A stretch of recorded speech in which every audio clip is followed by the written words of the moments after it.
Hey everyone, welcome back. This video I am going to show you how to clear app cache on your Android phone.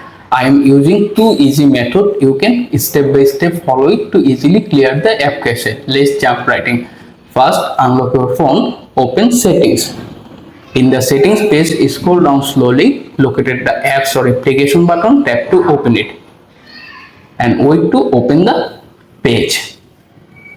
After this app page, here you can see all of the pre-installed app listed there. Simply scroll through the page, find the exact app if you want to clear the cache. For example, I am cleared the all currency converter app cache, so tap on their name to open the app info page. After that, scroll down slowly, locate the storage option, tap to open them.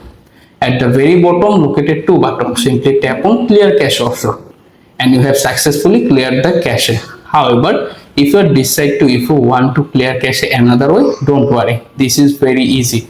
To do it, simply go back to your home screen, open the app door, find the app if you want to clear app cache.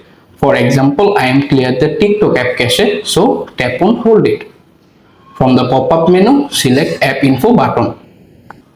Once you are in the app info page, at the same process, scroll down slowly, go to storage, then hit the clear cache option. And that's it, how you can easily clear app cache on your Android phone. Hope this guide will help you. Please subscribe to my channel. Also like this video. Take care.